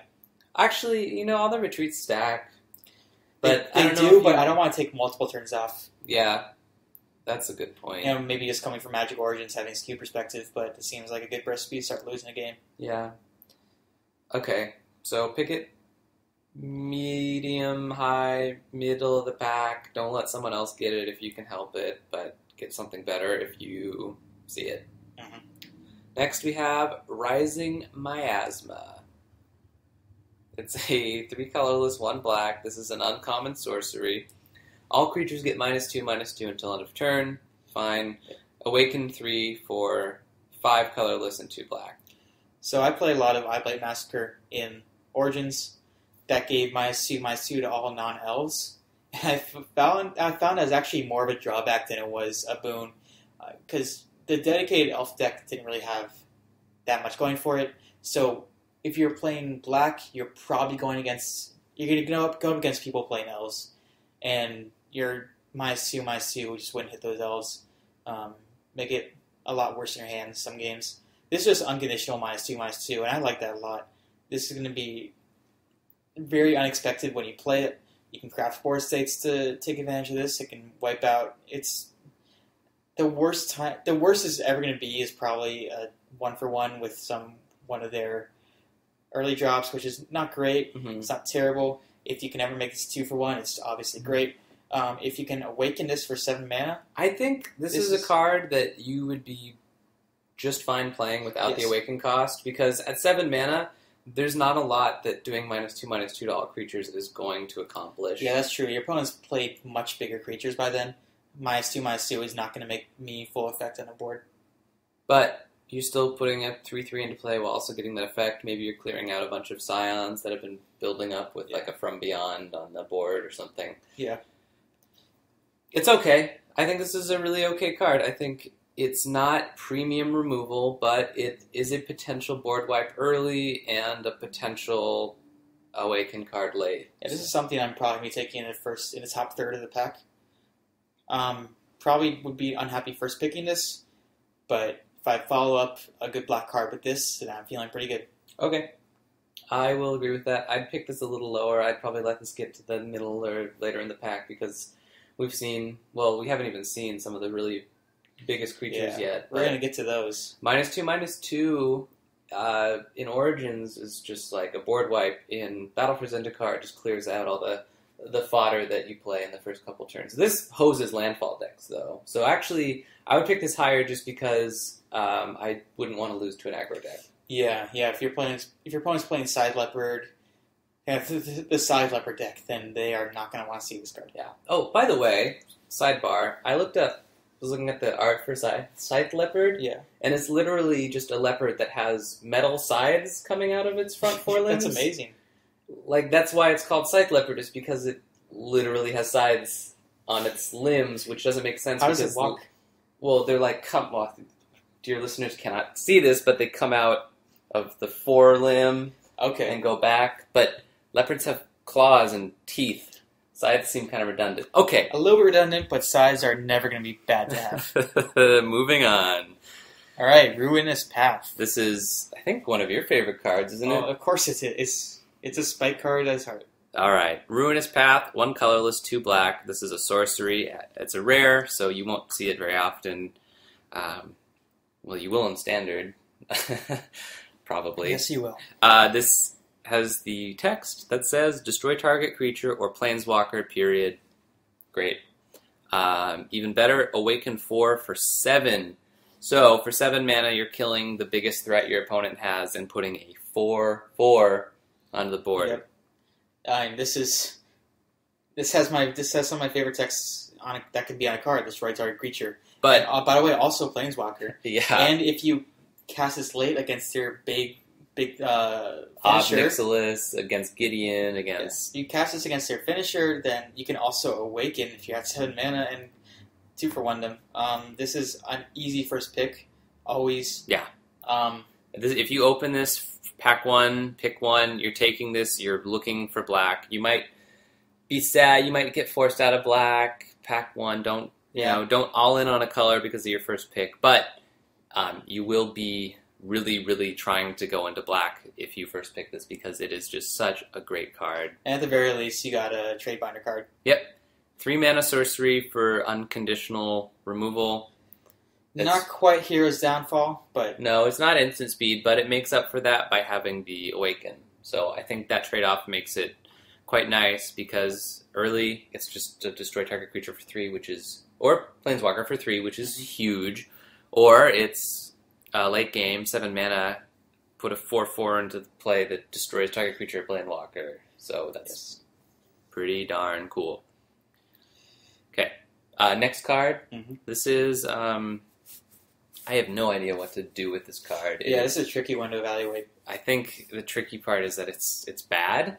This is Silent Skimmer. This is 3 colorless and 1 black. This is a 0/4 creature. It's an Eldrazi drone. It's common. It's devoid. It has flying, and whenever it attacks, defending player loses 2 life. So essentially, this is a 4 for a 0/4 or 4 for a 2/4 unblockable. Essentially, Yeah, so you can look at it that way. 4 for a 2/4 flying, and if it was just vanilla 4 for a 2/4 flying, I'd say that card's good. That's slightly undercosted. A vanilla creature I expect to be 2/3 flying. This is slightly better. I'd pick it. But it's not a 2/4 flying. It's a 0/4 flying that does 2 damage when it attacks. 2 will makes them lose 2 life when it attacks. And that is a much worse blocker than a 2/4. This will not really be holding off a lot in the air. Your opponents can just attack into it for free. They don't have to worry about blocking it. And so, yeah, this can get in for 2 damage unblockable in the air. That doesn't really matter. 2 damage unblockable sometimes, but it doesn't work as a blocker. And so, it also costs 4. If this was more aggressively costed, it'd be different. If this was like 2 mana, it was a 0/2 that had that effect. This would be very different. And I've played something like Rang River Prowler from Figure Forge before, and that was not great. It's probably a better card than this. I just don't think it's very good. Yeah, 0 power for 4 is just meh. I mean, you see that, and then it does have 4 toughness. It does. I guess it can. It block just some forces things. through. It just you want to be attacking with this. It just forces through 2 life loss every turn. So I guess this puts your opponent on a 10-turn clock after turn 4. And if you make games go long, games are going to go long in this format, then it can force removal spell eventually. But I'm not a big fan of this card. Yeah, I think it's probably a little bit better than we give it credit for, but I don't want to play this. Yeah, I don't want to pick this. I don't want to play it. Someone better than either of us will probably pick it and play it and win. Innovate the Silent Skimmer deck. And then we will feel dumb, but this is just our professional opinion. Yes. Not all of the opinions presented here will be right. 99% of them will be. Of course, we have our guarantee. We do miss that 1% sometimes. Yes. And again, send any complaints to proshow.netflix.biz@gmail.com. Yes. I will be checking that email account very regularly. I'll answer all your questions. Yes. Well, they probably won't be questions, just sort of angry. I'll answer all your very angry emails. Yeah, about how we ramble, we don't actually talk about the cards, we're annoying. How do you like that Silent Skimmer art, by the way? I think it's actually really cool looking art. It's Yeah. kind of like a night sky. It looks really big and scary. The flavor text is so cool, too. I watched it pass the distance when I looked back to my companions. Najit was dead. It's just like they saw this thing floating by and they thought they were safe, but then it killed one of them with the life loss. It's a cool card looking. It's a cool looking card. Next card. Next we have Skitterskin. This is a Kozilek themed Eldrazi. You can tell by Sign of what's to come. You can see by its triangular head bits, but enough about that. This is 3 colorless, 1 black. It's a 4/3 creature. It's an Eldrazi drone. It's uncommon. It's devoid. It can't block. And it has tap 2, colorless and a black. You can regenerate this, but only if you control another colorless creature. Yeah, creatures that can't block unlimited are a pretty big liability. even if this can regenerate, and that's pretty good that it can regenerate.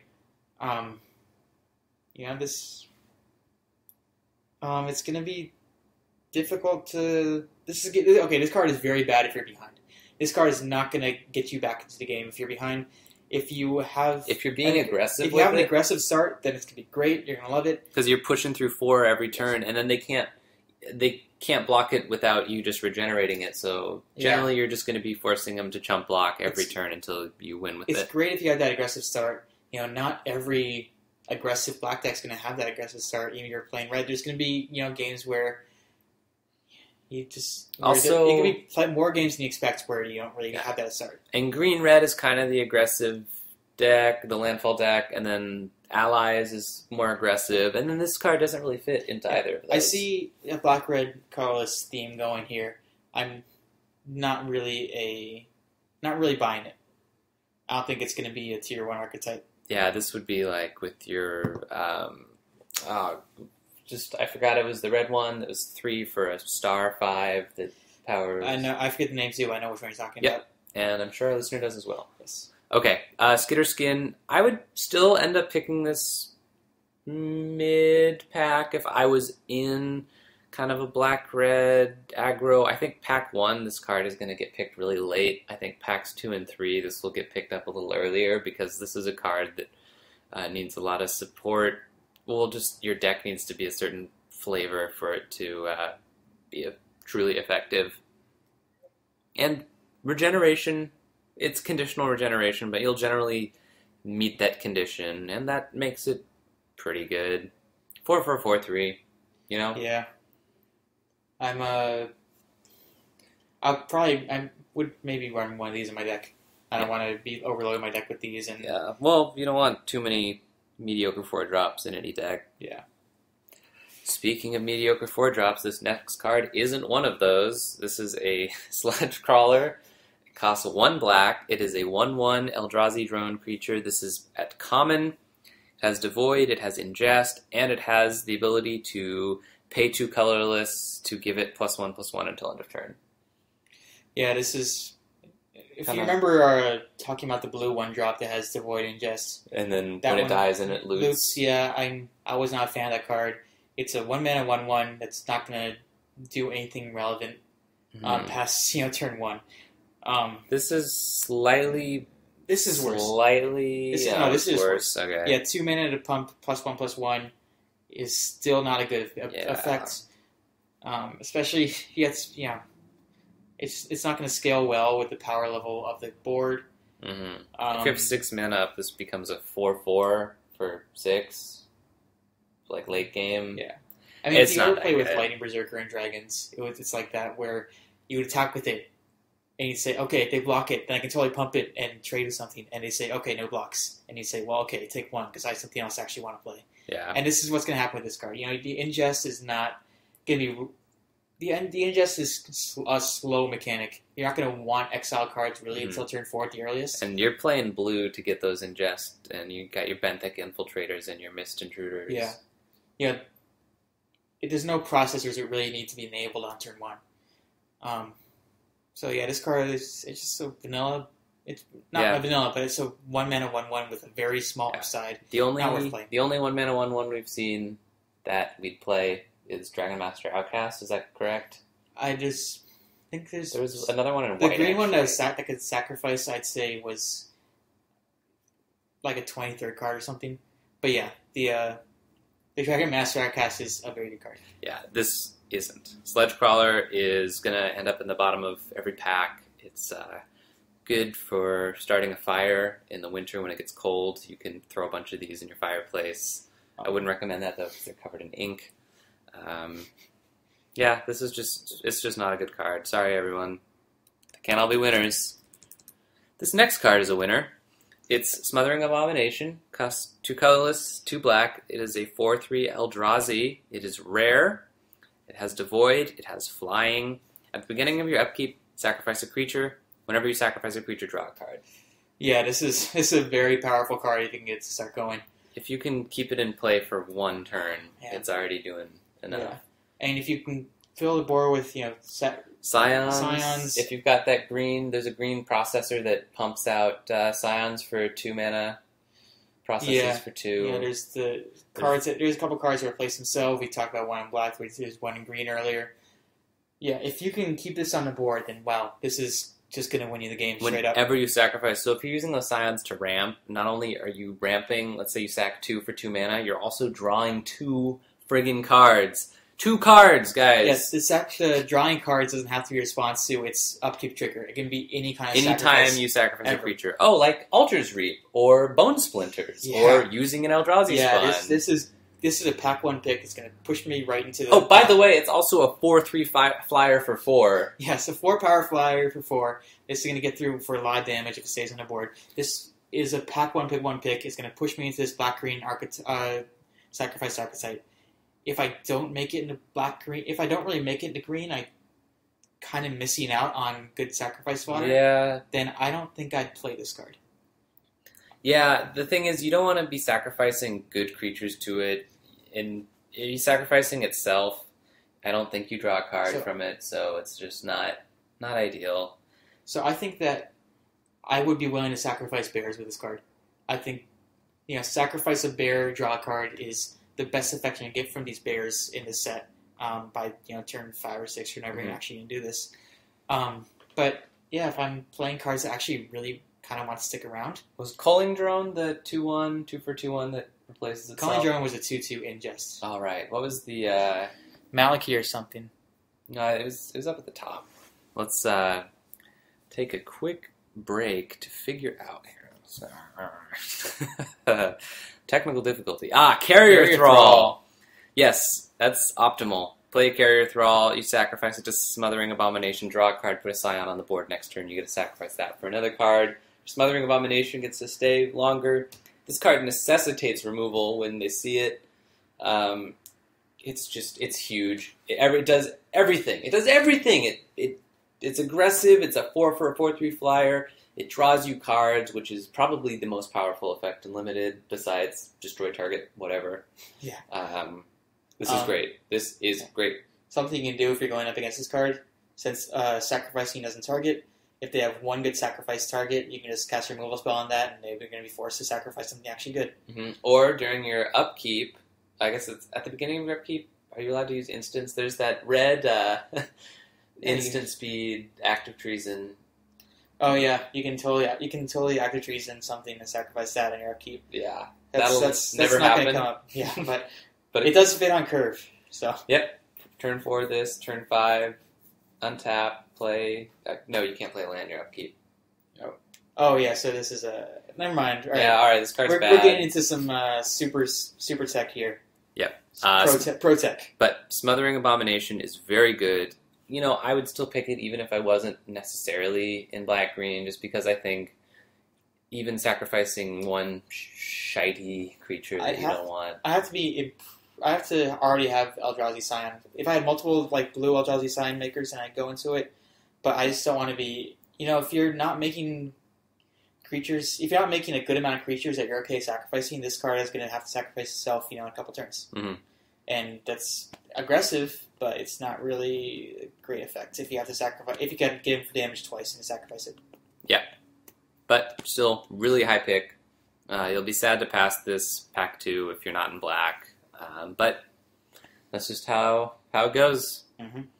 All right. Also, if you're up against this card, using removal on something that you wouldn't normally use removal on, like a weaker card, just to prevent it from getting sacked to this and making your opponent have to sack something bigger. This card has its drawbacks. It's not just pure good. Sacrificing a creature can be bad. Yeah. You have to make sure it's good. Yes. But we're all pros here. We know how to make things good. Yeah. And we do. And next card. Swarm Surge. 2 colorless, 1 black. This is a common sorcery with the Void. Creatures you control get +2/+0 until end of turn. Colorless creatures you control also gain first strike until end of turn. This is Eldrazi Scions stacking his 3/1 first strike. Yep, that's fine. I really like the flavor of the card.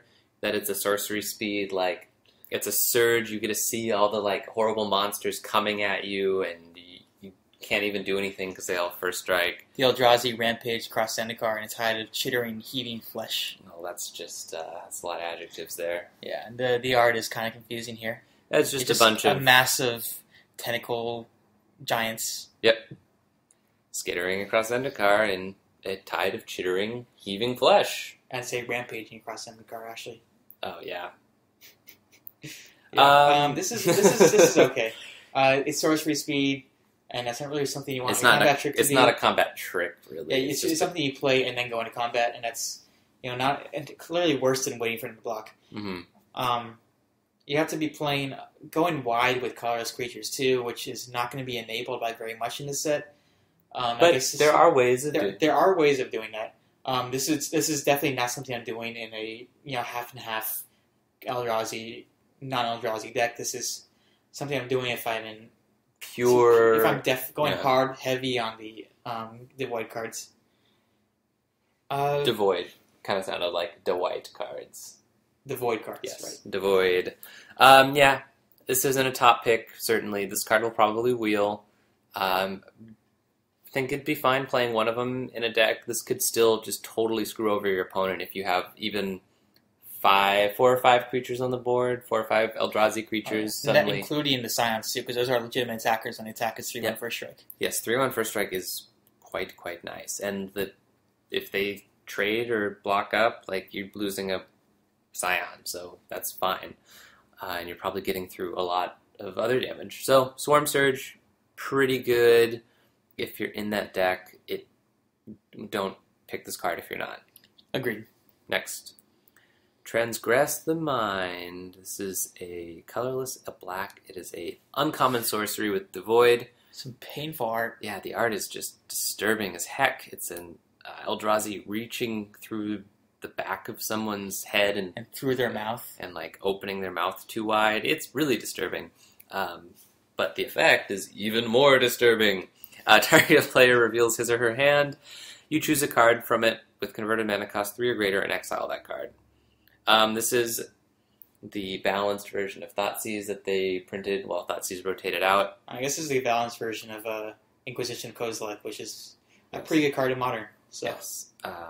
This is nice. It exiles the card you pick, so it fits with all the stuff Eldrazi are doing in the set. I will basically play this in any black deck, no matter what. This is 2 mana counterspell, basically. Preemptive counterspell. Conditional, but... you get rid of the biggest threat in their hand, or not even the biggest, but the most relevant. Well, you get rid of any threat in their hand, because it's conditional. They're not going to have a lot of cards in their hand. I'm going to have maybe 6 or 5 cards in their hand. This won't hit Dragon Master Outcast. That's like the one threat this can't hit. Oh, Kitesail Scout. This does hit Dragon Master Outcast. Not if they play at turn 1, and you probably don't want to be playing at turn 1. No, it doesn't. Converted mana cost 3 or greater, bro. Oh, 3 or greater. Oh, okay. I need to read the cards better, I guess. Okay, this is a great card. You should play this in every black deck. Yep. I'm gonna be playing tapping out play this turn 2 all the time. Yeah, limited and standard. This is going to be a really good card. Yeah, Thoughtseize rotating out. There's going to be people playing Duress the Spies, and I guess also Transgress the Mind. Next. Oh, I guess we should talk about when to pick this. Pick it pretty highly. It's basically removal, if you think about it. Yeah. I'd say top third of the pack. Yeah. Probably top third. Maybe not first pick, because this is not a first pick card. Generally, there's going to be removal that you're going to want more than this, but this is sort of a flavor of removal, and pick this pretty early, because someone else will, and they'll transgress your mind, and that'll feel bad. Yep.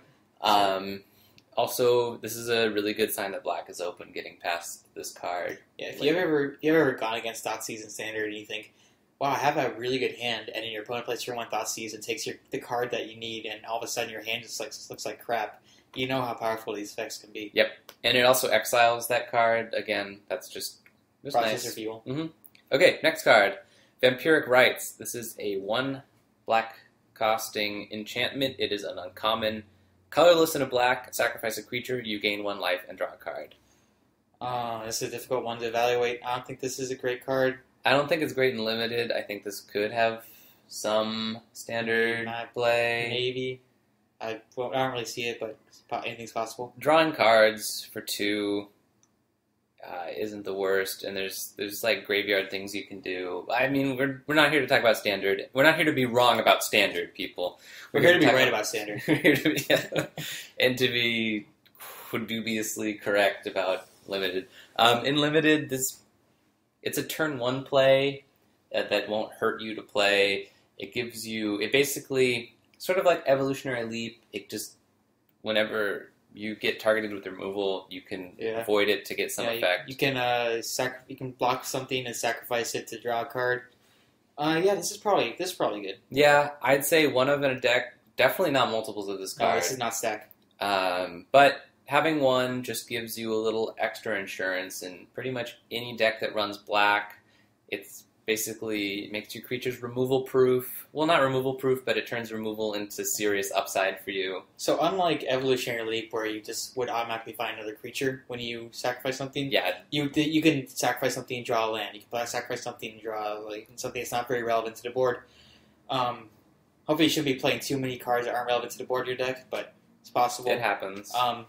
So this is not something that you want to be wantonly sacrificing your creatures to. This is a good outlet for Eldrazi Scion, maybe your bears. Other than that, you just have to really evaluate before you sacrifice something and say, if I sacrifice this and I draw a basic land, how bad is this? And if it's really bad, then don't sacrifice. Just keep the worst case scenario in mind when you're playing. Yeah, but if you have a lot of fodder, if you have a lot of Scions, this can just keep you drawing cards for free. Half a card can be a Scion because you play a Eldrazi Sky Spawner, you get a 2/1 flying, and then you drop a Scion, and then for basically no cost to you, you get to turn that Scion into a life card. Yeah. And this can work with the life gain mechanics at instant speed. This is kind of a clever card. It's not consistent. I would say it's reliable, but it's not consistent. So I'd say it's worth drafting middle of the pack and only once. Yeah, I think somebody else at the table is probably going to be rating this more highly than I would, or you probably would, Colin. It's not bad, but it's not great. Agreed. It's just a nice middle-of-the-road card that you can feel good about having one in your deck. If your deck doesn't have any of these and it's good, then you're probably happier about that. It's just an okay card. Agreed. Next up, Voracious Null. This is 2 colorless, 1 black. This is a zombie creature at common. This is a 2/2 for 3. However, it has the ability, tap a colorless and a black and sacrifice another creature. You put 2 1/1 counters on Voracious Null. You can only use that ability as a sorcery. I'm not a fan of this. Sorcery speed, this is not really great. You can't just hold up mana for the threat of it. Your opponent can also just kill Voracious Null, and then you're down all those creatures you sacrifice with no other effect on the board. I'm not a fan. I could see this card doing a lot of work. It's kind of like, it's pretty different from Nantuko Husk, but it's kind of like a permanent Nantuko Husk. Nantuko Husk was so great because it's instant speed, and you can really make combat and so no mana stressful. cost at all either. Yeah. This doesn't really affect it affects combat, but not during combat. You make your decisions, and then your opponent can decide what they want to do. But this could be a 3-drop that gets pretty big, pretty fast. If you're playing a black-red aggro-y type deck, and your 2-drop gets, what's the word for just like it stops being useful? It's blanked. Yeah, it gets blanked. You just turn it into another card counters. Yeah, I'm going to be sarcastic because I'm not a fan of this, but I see what you mean. Yeah, I think this card is maybe better than Jacob thinks it is. I don't think it's a game winner because it can be blocked no matter what happens. Doesn't have any form of evasion, but it's. I think it's okay. I think it's a good middle of the pack pick. I think having one in your deck is okay. I wouldn't play this in my deck. Yeah, what are you sacrificing for this that you wouldn't be sacrificing to something like an Altar's Reap or a only as a sorcery. You can't just do it in response to your removal either. Yeah, this isn't great. I mean, yeah, it's so hard to evaluate And this card. this doesn't mess up any combat math because you can't do it during combat.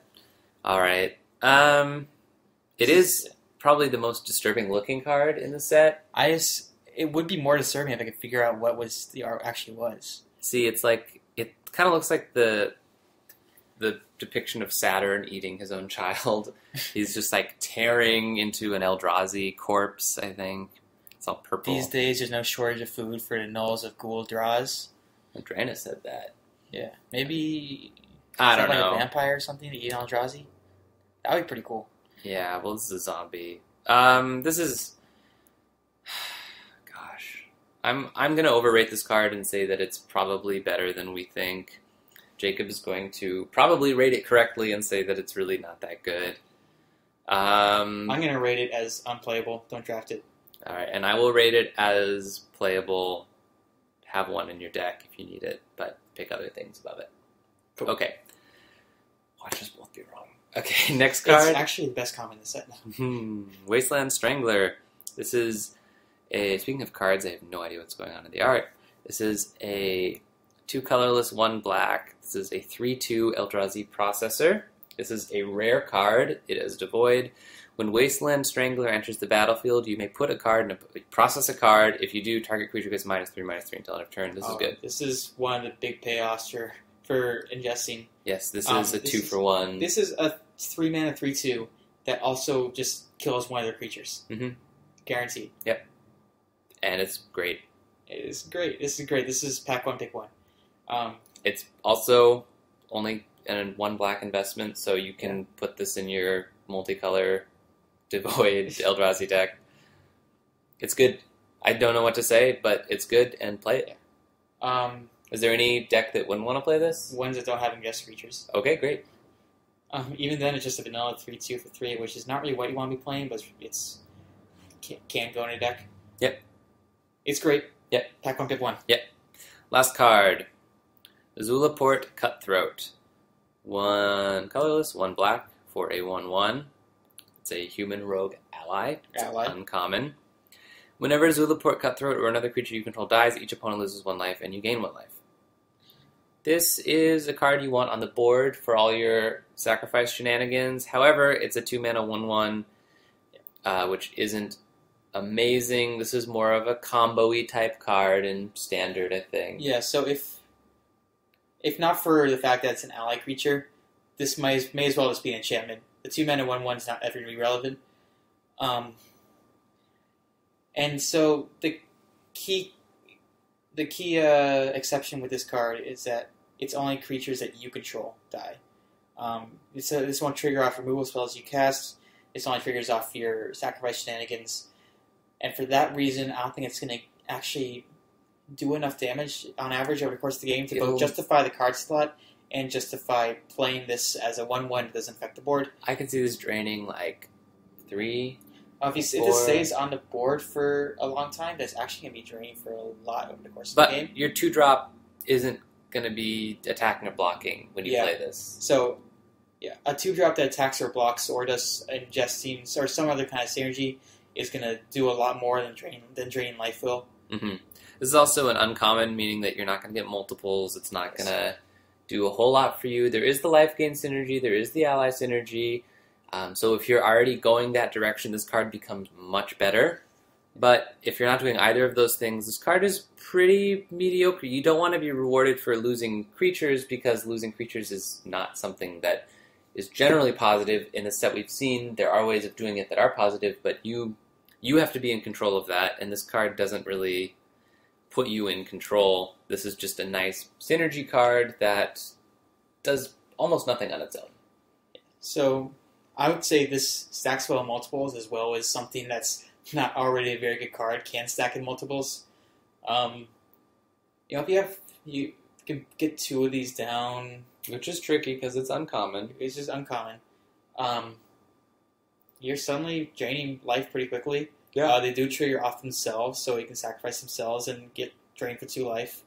If it comes to that, they're just 1/1s, doesn't matter. Yeah, this makes your allies a bigger pain in the arse to remove, because every time you lose 1, it drains them. But that's still you're losing a card. But in the end, I don't want one of these in my deck. I definitely don't want two of these in my deck.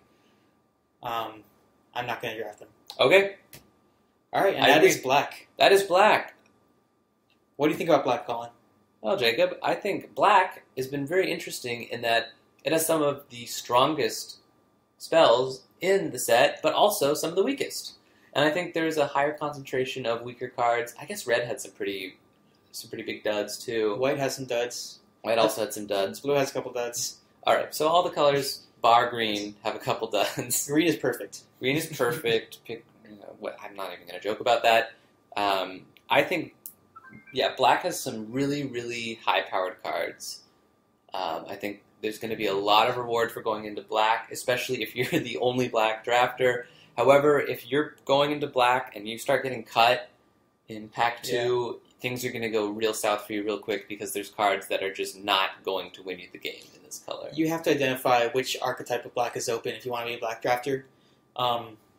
Because even for some of the cards that are pretty good in black, they don't synergize just with everything. There's not going to be a lot of black cards that are just good in every black deck. There's some of them, but not a lot of them. Mm-hmm. And if you're competing for the black cards with somebody who's in that same black archetype as you, then you're not going to see very many good cards in black.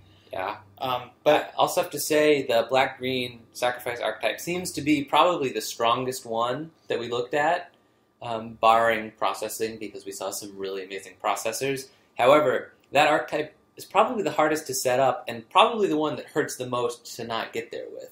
Because if you try and go for sack and you don't get there, your deck is going to be really weak because you're going to be sacking your own creatures but not winning.